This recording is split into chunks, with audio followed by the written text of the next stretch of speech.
ಸಂತರ ಸೂಫಿಗಳ ನಾಡು ಈಗ ಸಮಸ್ಯೆಗಳ ಬೀಡಾಗಿದೆ.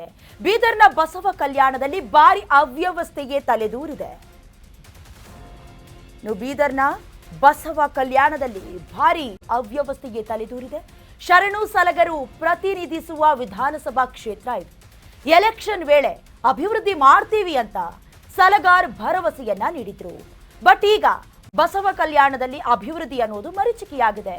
ಸಮಸ್ಯೆಗಳಿಂದ ತುಂಬಿ ತುಳುಕ್ತಾ ಇದೆ ಬಸವ ಕಲ್ಯಾಣ. ಕರ್ನಾಟಕ ನ್ಯೂಸ್ ಬೀಟ್ನಲ್ಲಿ ಬಸವ ಕಲ್ಯಾಣದ ಅವ್ಯವಸ್ಥೆಯ ಸ್ಟೋರಿಯನ್ನ ಇಂಚಿಂಚಾಗಿ ಬಿಚ್ಚಿಡ್ತಾ ಹೋಗ್ತೀವಿ. ಎಲ್ಲರೂ ಮಾಡೋದು ಅದೇ. ಎಲೆಕ್ಷನ್ ನಲ್ಲಿ ತಾವು ಗೆಲ್ಲಬೇಕು ಅನ್ನುವಂಥ ಕಾರಣಕ್ಕೆ ನಾವು ಚರಂಡಿ ಮಾಡ್ಕೊಡ್ತೀವಿ, ರೋಡ್ ಮಾಡ್ಕೊಡ್ತೀವಿ, ಗ್ರಾಮ ಪಂಚಾಯತಿ ವ್ಯಾಪ್ತಿಯಲ್ಲಿ ನಿಮ್ಮ ಗ್ರಾಮ ಬಂತು ಅಂತ ಹೇಳಿದ್ರೆ ಮನೇನೂ ಮಾಡ್ಕೊಡ್ತೀವಿ ಅಂತ ಬಹಳಷ್ಟು ಮತಕ್ಕಾಗಿ ಮನವೊಲಿಸುವ ಪ್ರಯತ್ನಗಳೆಲ್ಲವೂ ಆಗಿರುತ್ತೆ.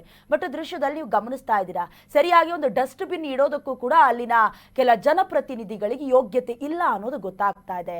ಕಂಪ್ಲೀಟ್ ಆಗಿ ಕೇಸರುಮಯ ಜೊತೆಗೆ ಕೊಳೆ, ಕೆಲವೊಂದಷ್ಟು ಕೊಚ್ಚೆ, ಗಲೀಜು, ಕಡ್ಡಿ, ಕಸ ಎಲ್ಲವೂ ಕೂಡ ತೇಲಾಡ್ತಾ ಇದೆ. ಇನ್ನು ನೀವು ಗಮನಿಸ್ತಾ ಇದ್ದೀರಾ, ಕಂಪ್ಲೀಟ್ ಆಗಿ ಅಲ್ಲಿ ಹಂದಿಗಳ ವಾಸಸ್ಥಾನವಾಗಿ ಪರಿಣಮಿಸ್ತಾ ಇದೆ. ಸಂಬಂಧಪಟ್ಟಂತೆ ಸಾಂಕ್ರಾಮಿಕ ಕಾಯಿಲೆಗಳು ಕೂಡ ಇದರಿಂದಲೇ ಹರಡುತ್ತೆ ಅನ್ನೋದನ್ನ ಗಮನಿಸಬೇಕಾಗತ್ತೆ. ಬಸವ ಕಲ್ಯಾಣದಲ್ಲಿ ಅಭಿವೃದ್ಧಿ ಅನ್ನೋದು ಮಾತ್ರ ಮರೀಚಿಕೆಯಾಗ್ತಾ ಇದೆ. ಇದು ಶರಣು ಸಲಗರ ಅವರು ಮಿಸ್ ಮಾಡದೆ ನೋಡ್ಲೇಬೇಕಾದ ಸ್ಟೋರಿ. ಬಸವ ಕಲ್ಯಾಣದ ವಾರ್ಡ್ ನಂಬರ್ 11 ಹಾಗೆ 13ರಲ್ಲಿ ಸಮಸ್ಯೆ ಎದುರಾಗಿರೋದು. ಒಂದು ಶೌಚಾಲಯ ಇಲ್ಲ, ಚರಂಡಿ ಇಲ್ಲ, ವಾರ್ಡ್ನಲ್ಲಿ ಕೆಟ್ಟು ನಿಂತಿದೆ ಬೋರ್ವೆಲ್ಗಳು, ಅದನ್ನ ಸರಿ ಮಾಡಿಸೋರು ಇಲ್ಲ. ರಿಪೇರಿ ಮಾಡಿಸ್ತೀವಿ ಅಂತ ಓಟ್ ತಗೊಳ್ಳೋವಾಗ, ಮತಯಾಚನೆ ಮಾಡುವಾಗ ಆಶ್ವಾಸನೆ ಕೊಟ್ಟಿದ್ರು. ವರ್ಷಗಳಾಗ್ತಾ ಇದೆ. ಎಲ್ಲಂದ್ರಲ್ಲಿ ಕಸದ ರಾಶಿ, ಸೊಳ್ಳೆಗಳ ಕಾಟ. ಸ್ಥಳೀಯ ನಿವಾಸಿಗಳಲ್ಲಿ ಅನಾರೋಗ್ಯ ಉಂಟಾಗ್ಬಿಡುತ್ತೆ. ಈ ಭೀತಿ ಎದುರಾಗ್ತಾ ಇದೆ. ಮಿಸ್ ಮಾಡದೆ ನೋಡ್ಬೇಕು ಶರಣ ಸಲಗಾರ ಅವರು. ಓಟಿಗೆ ಮಾತ್ರ ಜನ ಬೇಕು, ರೋಗ ರುಜಿನ ಬಂದ್ ಸತ್ರೆ ಜನ ಬೇಡವಾ? ಮುಂದಿನ ಎಲೆಕ್ಷನ್ ಮಾತ್ರ ಜನರ ಕಡೆ ಮುಖ ಮಾಡ್ತೀರಾ? ಅಭಿವೃದ್ಧಿಗಳಿಲ್ಲದೆ ಓಟ್ ಕೇಳೋದಕ್ಕೆ ಹೇಗ್ ಸಾಧ್ಯ? ದೃಶ್ಯದಲ್ಲಿ ಗಮನಿಸ್ತಾ ಇರೋದು ಬಸವ ಕಲ್ಯಾಣದ ವಾರ್ಡ್ ನಂಬರ್ 11 ಹಾಗೆ 13ರಲ್ಲಿ ತಲೆದೋರಿರುವ ಸಮಸ್ಯೆ. ಮಿನಿಮಮ್ ಶೌಚಾಲಯ ಇಲ್ಲ, ಚರಂಡಿ ವ್ಯವಸ್ಥೆ ಇಲ್ಲ, ಇನ್ನು ಬೋರ್ವೆಲ್ ನಲ್ಲಿ ನೀರು ಬಿಡಿ, ಅಲ್ಲಿ ಬೋರ್ವೆಲ್ಲೇ ಸರಿ ಇಲ್ಲ. ಎಲ್ಲ ರಿಪೇರಿ ಮಾಡಿಬಿಡ್ತೀವಿ, ಜಸ್ಟ್ ಓಟ್ ಹಾಕಿ ಅಂತ ಅಷ್ಟೇ ಆಶ್ವಾಸನೆ ಕೊಟ್ಟಿದ್ರು. ವರ್ಷಗಳು ಕಳೀತಾ ಇದೆ. ಎಲ್ಲಂದ್ರಲ್ಲಿ ಕಸದ ರಾಶಿಗಳು, ಅಲ್ಲಲ್ಲಿ ಓಡಾಡ್ತಿರುವಂತ ಕೊಚ್ಚಿಯಲ್ಲಿ ಬಿದ್ದಂತ ಹಂದಿಗಳನ್ನೆಲ್ಲ ಗಮನಿಸ್ತಾ ಇದ್ದೀರಾ. ಇನ್ನು ರಾತ್ರಿ ಮಲ್ಕೊಳ್ಳೋದಕ್ಕಾಗೋದಿಲ್ಲ, ಸೊಳ್ಳೆಗಳ ಕಾಟ. ಸ್ಥಳೀಯ ನಿವಾಸಿಗಳಲ್ಲಿ ನಮ್ಗೆ ಏನ್ ರೋಗ ಬರುತ್ತೋ, ಯಾವಾಗ ಏನಾಗತ್ತೋ, ಬರಗಾಲ ಬಂತು ಅಂತ ಹೇಳಿದ್ರೆ ಹಲವಾರು ರೋಗಗಳು ಕೂಡ ಮನೆ ಮಾಡ್ಕೊಳ್ತವೆ. ಇದಕ್ಕೆಲ್ಲ ಯಾರು ಹೊಣೆ? ಸರಿ ಮಾಡಿ, ದಯವಿಟ್ಟು ಸ್ವಲ್ಪ ಕ್ಲೀನ್ ಮಾಡಿ ಅಂತ ಮನವಿ ಮಾಡ್ಕೊಳ್ತಿದ್ದಾರೆ. ಬಟ್ ನೋ ಯೂಸ್, ತಲೆನೇ ಕೆಡಿಸ್ಕೊಳ್ತಾ ಇಲ್ಲ. ಹೇಗಿದ್ರು ಈಗ ಎಲೆಕ್ಷನ್ ಬಿಸಿನಲ್ಲಿದ್ದಾರೆ, ಅಥವಾ ಮುಂದೆ ಬರುವಂತ ಎಲೆಕ್ಷನ್ ಅಲ್ಲಿ ಮತ್ತೆ ಜನರನ್ನ ಯಾವ ರೀತಿ ಯಾಮಾರಿಸೋದು ಅಂತ ಲೆಕ್ಕಾಚಾರದಲ್ಲಿದ್ದಾರೆ ಗೊತ್ತಿಲ್ಲ.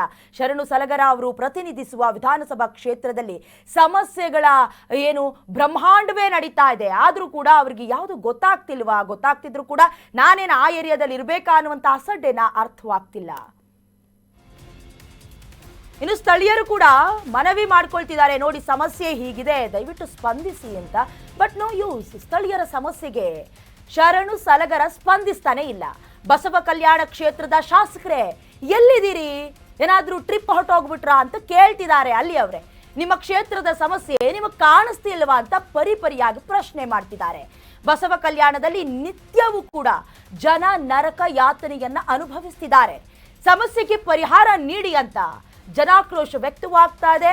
ಕರ್ನಾಟಕ ನ್ಯೂಸ್ ಬೀಟ್ನ ಮುಂದೆ ಜನರು ಪರಿಪರಿಯಾಗಿ ತಮ್ಮ ಅಳಲನ್ನ ತೋಡ್ಕೊಳ್ತಿದ್ದಾರೆ. ಅವ್ರು ಇರಲ್ಲ ಬಿಡಿ, ಯಾಕಂತೇಳ್ರಿಗೆ ಹೇಗಿದ್ರು ಕೂಡ ಯಾರು ಮುಖ್ಯಮಂತ್ರಿ ಆಗ್ತಾರೆ, ಯಾವ ಗೆದ್ದ ಎತ್ತಿನ ಬಾಲ ಹಿಡ್ಕೊಂಡ್ರೆ ವರ್ಕೌಟ್ ಆಗುತ್ತೆ ಮುಂದಿನ ದಿನದಲ್ಲಿ, ಕ್ಯಾಲ್ಕುಲೇಷನ್ ಇರಬಹುದು. ಸಂಬಂಧಪಟ್ಟಂತೆ ಈಗ ಅದೇ ಬೇಸರವನ್ನ ವ್ಯಕ್ತಪಡಿಸ್ತಿದ್ದಾರೆ. ಶಾಸಕರೇ ಎಲ್ಲೋದ್ರಿ, ದಯವಿಟ್ಟು ನೋಡಿ ಅಂತ ತಮ್ಮ ಅಳಲನ್ನ, ಅಸಮಾಧಾನವನ್ನ ಕರ್ನಾಟಕ ನ್ಯೂಸ್ ಬೀಟ್ನ ಮುಂದೆ ಬಿಚ್ಚಿಟ್ಟಿದ್ದಾರೆ.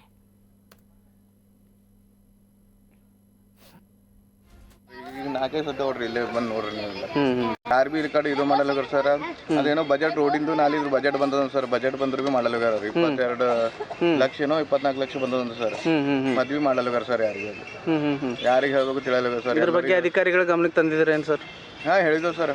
ಬಂದ್ ನಡ್ದಾರ ಸರ್. ಏನ್ ಬಿ ಹ್ಞೂ ಹಾ ಅಲ್ಲತ್ತಾರ. ಶಾಸಕರಿಗೆ ಹೇಳಿದ್ರ ಎಲ್ಲರಿಗೆ ಹೇಳ್ಯಾರ ಸರ್ ರೈಟಿಂಗ್ದಾಗ ಲೆಟರ್ ಬಿ ಕೊಟ್ರ ಏನೋ ಸರ್ ಅಲ್ಲಿದೆಲ್ಲ ಮತ್ತ ಬಾಯಿ ಬಲ್ರ ಬರ್ಲಾಕ ಇದು ಇಲ್ಲ ಸರ್ ವಾಸ್ ಅಡಿ ಹೊಂಟದ ಎಲ್ಲ ಕಚರ ಅಲ್ಲೇ ಬಿಡ್ಲ ಸರ್ ಈಗ ಏಟ್ ಹೇಳಿದ್ರು ಬಿ ಕೇಳಲಗಾರ ಬರಲಗಾರ ಏನು ಮಾಡೋದು. ನಿಮ್ಮ ಹೆಸರು ಸರ್? नाली की तकलीफ हो रही है, फिर आया से पानी पूरा घर में घुस रहा है, जानवर मरे तो कोई उठाने वाला नहीं, गली का कोसनर है ना कौन है। हाँ इसके बारे में अधिकारी को बोले आप एक बार तो? हाँ बोले थे फोन नगर को बोले थे। हाँ किसको बोले? हम कुछ बोले थे। ये डेक्सलाब 18-20 साल पहले हम लोग पैसों से हम जो है ना खर्च करके ये बनाए थे। म्यूनसिपालिटी गवर्नमेंट काम नहीं करे थे, कई बार आए ये लोग इंस्पेक्शन करे और चले गए। अभी देखो ये जो डेक्सलाब डाले बहुत प्रॉब्लम हो गया, इसकी वजह से जो है ना वो करके चले गए।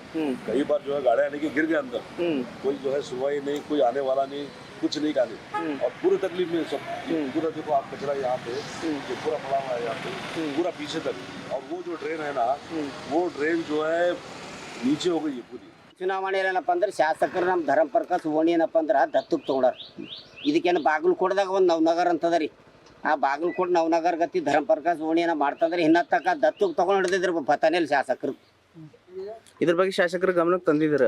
ಶಾಸಕರ ಗಮನಕ್ಕೆ ಏನಪ್ಪ ಅಂದ್ರೆ ದುನಿಯಾದ ಕಿತ್ತಿದ್ ಬಂದಾಗ ಎಲ್ಲರೂ ಹೇಳ್ಯಾರ, ಶಾಸಕರು ಬರೀ ಏನ್ರ ಫಂಕ್ಷನ್ ಪಿಂಕ್ಷನ್ ಇರ್ತದ ಬರ್ತಾರ ಹೋಯ್ತಾರ ನಡೀತಾರ, ಮುಂದೆ ಹಲಗಿ ಬಾರಿಸ್ತಾರ, ಹಲಗಿ ಬಾರಿಸ್ತಾರ ಥೋಡೆ ಬತ್ ಏನ್ರ ಹೇಳ್ತಾರ ಮಾಡ್ತಾರ, ಅವ್ರು ನಡೀತಾರ ಆ ಕಡೆ ಅವ್ರ ಮನೆಗೆ. ಅವ್ರು ಎಷ್ಟು ದಿನ ಆಯ್ತು ಸರ್ ಇದು ಸಮಸ್ಯೆ ಆಗಿ? ಇದು ಸಮಸ್ಯೆ ಗೊತ್ತಿಗೆ ಅಂದ್ರೆ 7 ವರ್ಷ ಅದ ನೋಡ್ರಿ.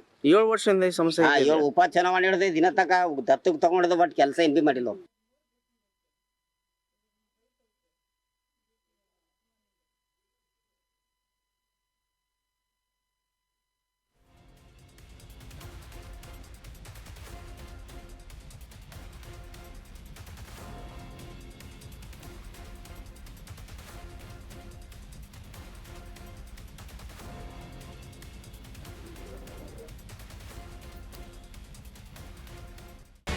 ಕರ್ನಾಟಕ ನ್ಯೂಸ್ ಬೀಟ್ ಫಾಲೋ ಮಾಡಿ, ಸಬ್ಸ್ಕ್ರೈಬ್ ಮಾಡಿ.